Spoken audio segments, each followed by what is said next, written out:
Оқушылар мен саған сенемін, өйткені деген бағытпен тілектерін айтады. Біз жақсы көңіл күйімізді көтеру үшін мен саған сенемін.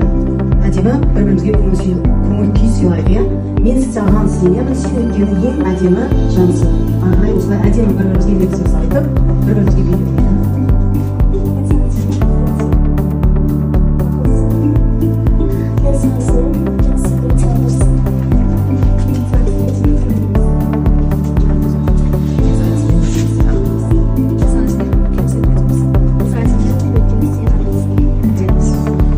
Мен сендерге сенемін, бүгінгі сабағымызды жақсы өткіземіз деп.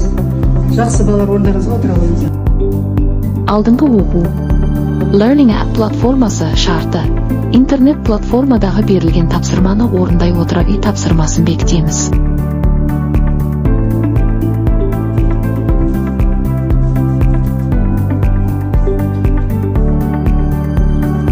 Ой қозғау. Кинематография әдісі шарты. Үзіндінің қай фильм екенін табады. Сұрақтарға жауап бере отыра сабақтың тақырыбын болжайды. 1. Қандай үзінді көрдіңдер? 2. Бұл қандай фильм деп ойлайсыңдар? 3. Абылай хан жайында не айта аласыңдар? 4. Сабақтың тақырыбын болып көр.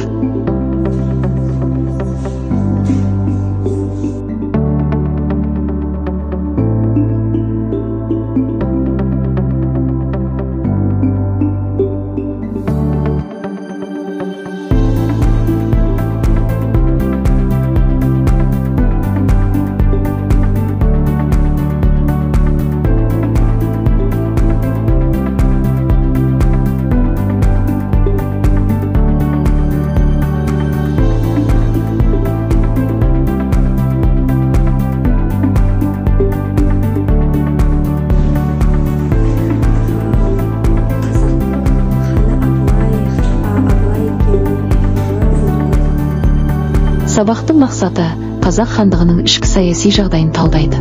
Абылай ханның ішкі және сыртқы саясатына баға береді. Қазақтың дербес ел болуына әрі берден соң қазақтың қазақ болуына басы қосылып, бір жеңнен қол, бір жағадан бас шығаруына ерен еңбек сіңірген Абылайдан артық адам болмас. Мен Абылай хан, шын есімім Әбілмансұр, 1771-1781 жылдар аралығында билік құрған Қазақ хандығының 18-ші ханымын. Қазақ ордасының тарихындағы ең ұлы хандардың бірі болдым. Арғы тегім Ақ орданың негізін қалаған орда Ежен ханнан бастау алады.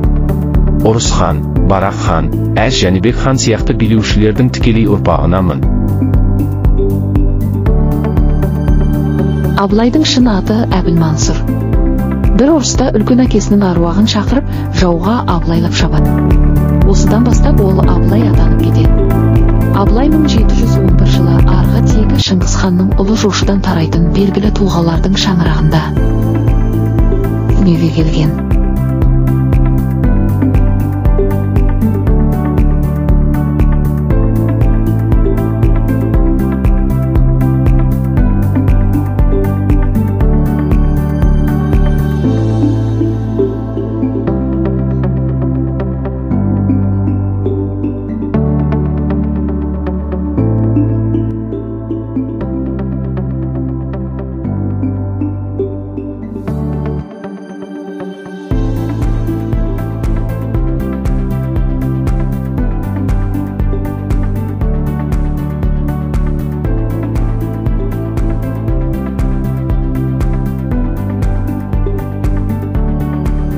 Абылай ханның кім болғаны туралы айтылған Абылай хан дипломат, сөз бастаған шешен әрі қолбасшы, қазақтың ұлы хандарының. Абылайды қазақ тарихында алатын орны береке формаларда талдайды. Абылай ханым қазақ тарихында маңызды тұлға болып табылады. Сыртқы саясаты жылдар мемлекетімен бейбіт келісім жасалды. Ресеймен өзара қарым-қатынасында тату-тәтті көршілік саясатты ұстануға тырысты. Абылай жоғарылардан қазақ жерлерін қайтарып алды. Абылай ханның ішкі саясаты бір орталықтан басқарылатын мемлекет құрды. Сот билігі күшейте түсті. Қақтығыстар мен барымтаны тоқтатты. Темір ұстаханалардың салудың басқармасы болды. Керуен саудасын күшейтуге көңіл бөлді. Жеміншілікке көшіп шығуға қолбасшысы қолдау көрсетті. Абылай ханның сыртқы саясаты. Абылай хан Ресей империясымен келіссөздер жүргізіп, қазақ жерінің тәуелсіздігін сақтау үшін дипломатиялық қарым-қатынастарды нығайтуға тырысты. Ресеймен шекараны анықтау және сауда байланыстарын орнату мәселелерін көтерді. Абылай хан Қытай империясымен де қарым-қатынасты нығайту үшін дипломатиялық қатынастар орнатты. Абылай ханның ішкі саясаты. Бір орталықтан басқарылатын мемлекет құрды.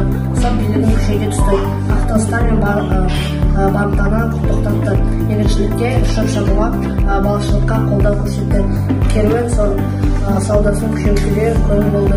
Темір ұстаханаларын салудың бастамасы болды. Абылай ханның сыртқы саясаты. Жоғары мемлекетімен бейбіт келісім жасалды. Ресеймен өзара қарым-қатынасын дамыту тәртіп көшіріп, саясатын ұстануға тырысты. Абылай хан жоғарыларда қазақ елдері қайтарып алды. Абылай ханның ішінде кім? Абылай ханның ішінде есімі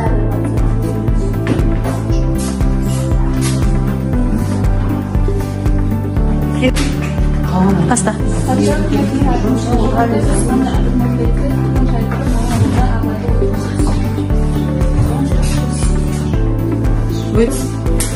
Түркістан қаласында қазақтан бүкіл 300 мың ханым болып жайнады.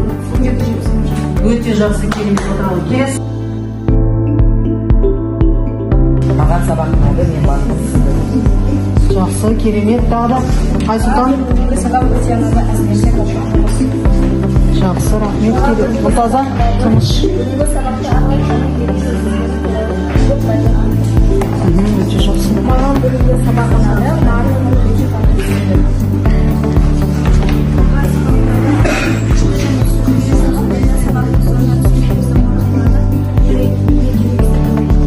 Жақсы, өте жақсы, керемет.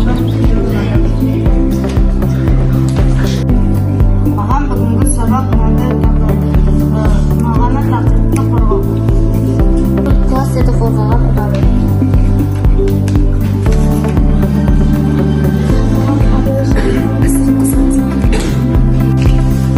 Маған сабақта топпен жұмыс істеуді ұнады.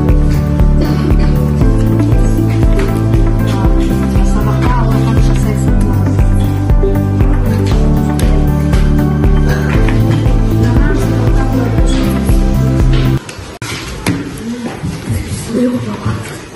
Үйге тапсырма. Абылай ханның көрші елдермен қарым-қатынасы тақырыбында шағын эссе жазып келу.